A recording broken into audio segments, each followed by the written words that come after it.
Je suis directrice générale d'une association nationale qui s'appelle l'Association française pour la prévention des catastrophes naturelles et technologiques. Alors EnviroRisque, c'est un forum assez emblématique sur les risques qui existe depuis 19 éditions, puisque c'est la 19e cette année, qui est organisée tous les 2 ans et qui a une vocation à avoir un retentissement national.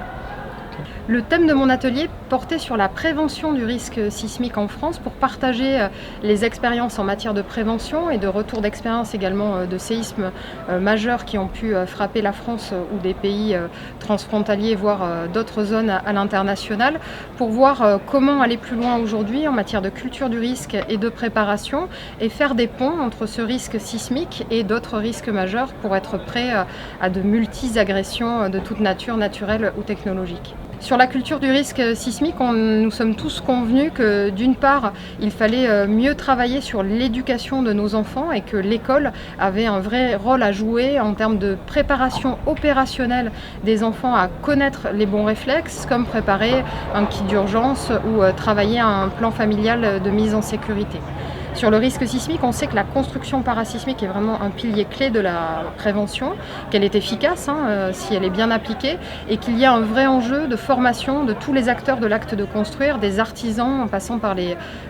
bureaux d'études et les ingénieurs structures jusqu'aux architectes. On a parlé du contrôle de cette réglementation de la construction qui est aujourd'hui assez faible et sur lequel il faut mieux sensibiliser, peut-être en allant vers de l'autodiagnostic, pourquoi pas, ou une externalisation des contrôle plus large. On a parlé également de la formation des collectivités. Finalement, quand un séisme arrive, c'est un choc au niveau territorial et finalement l'acteur le plus responsable et qui sera en première ligne, c'est le maire et ses élus sur la commune. On a également parlé du partage de la connaissance. Il existe aujourd'hui beaucoup de connaissances, mais est-elle intelligible, accessible pour les citoyens? Il faut faire un effort de vulgarisation et peut-être passer par des relais locaux. Ça peut être des associations locales, des comités de quartier.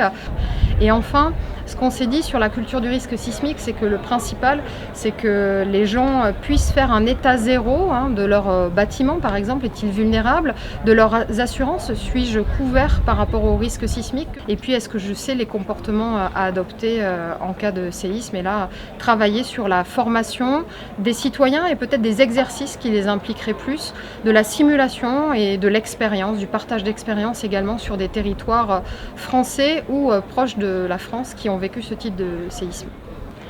Je ressors de cette conférence avec des pistes d'action concrètes pour travailler individuellement et collectivement à être plus résilient. On espère d'ailleurs pouvoir en tirer le bilan dans 2 ans lors des prochaines éditions d'EnviroRisque.